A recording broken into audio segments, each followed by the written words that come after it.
Hi, my name is JJ Briscoe, and I am a civic influencer at New York University, which is in New York City, New York. And I'm a rising junior, and I am majoring in global liberal studies with a concentration in politics, rights, and human development. So, with all of that said, I kind of wanted to share my story of why I'm so engaged in voting rights and the freedom to vote, and why we need this legislation more than ever. I guess it's not so much of my story, but just the story of what's been going on in this country. And I think a good place to start, for a lot of people to know, is that in 2013, there was a Supreme Court case that essentially took out the most powerful component, of the Voting Rights Act, which was pre-clearance.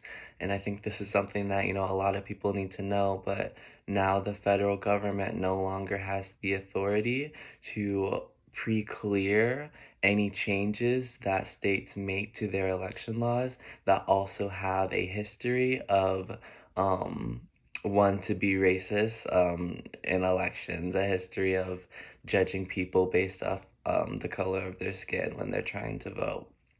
So now that the federal government no longer has this ability, we can see what's happening right now in front of our eyes, and it's already a done deal, is that many of these states that have this racist history are now able to pass all of these laws, are now able to gerrymander, and now the burden, instead of being on the states to prove that they aren't doing this, is now on the federal government to prove that they are. And so it's a new legal era. I think, one of the things that's crazy is that Martin Luther King was still alive when the Voting Rights Act was intact. And now we live in an era 60 years later that, hasn't been the case of that we don't have our voting rights protected to the extent that they have always been. And, just as a just to really seal the case of why we need voting rights and why it is appropriate and how it's not, the Republican talking point of a Democrat, a party election takeover, whatever.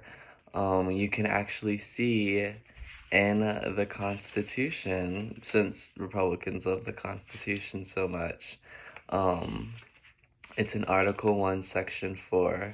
Here it says that the times, places, and manner of holding elections for senators and representatives shall be prescribed in each state by the legislature thereof. And here's the important part. But the Congress may at any time, by law, make or alter such regulations. That's the only time in the Constitution that the two words anytime is used for voting rights. So don't let Republicans gaslight you. It's within our power. We have to keep fighting for it because we need it more than ever.